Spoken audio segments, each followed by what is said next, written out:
So today I want to talk about what causes a lack of creativity and why you run out of ideas so quickly and so often. So speaking from my own experience and what I've found to be true is that a lot of the times that we're in creative blocks or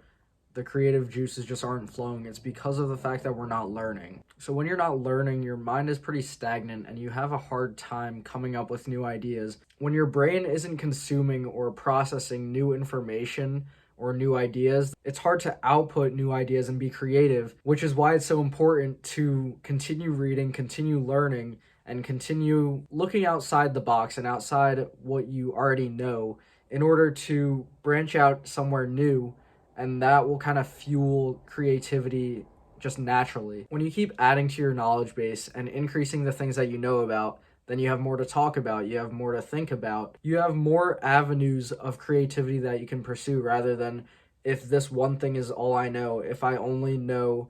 about fitness and lifting weights, I kind of pigeonholed myself and I'm not able to talk about other things outside of just fitness and lifting weights. If I only learn about meditation and that's my only path down self-development, then that's the only thing I'm really going to be able to talk about. Sure, you can kind of specialize in a sort of niche, but it's important to be well-rounded and not only have one thing and one area of knowledge, because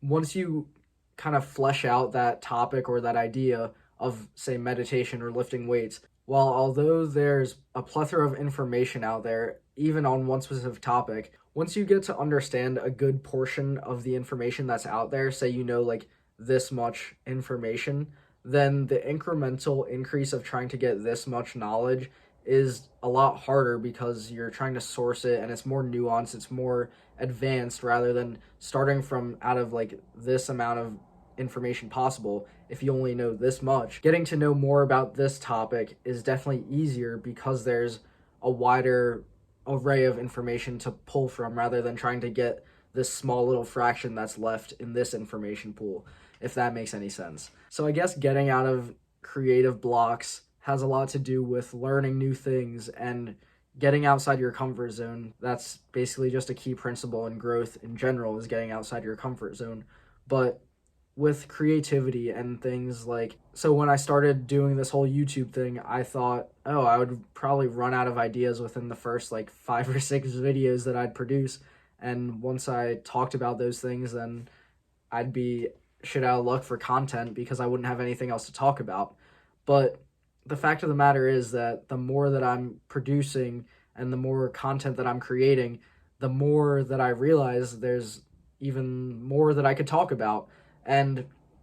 as I keep reading and I keep learning and continue keeping up with other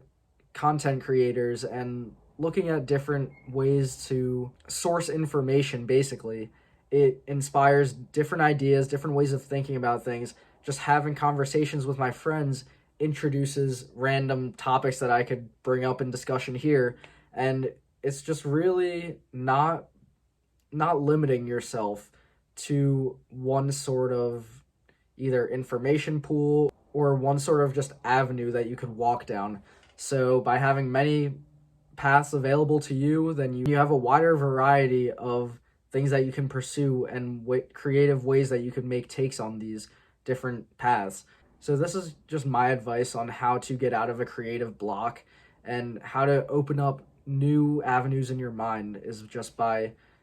taking in new content, taking in new information, processing that for yourself. And by having a larger pool of information, it's a lot easier to be creative, and it's a great way to inspire new ideas. Thanks for watching. I'll see you next time.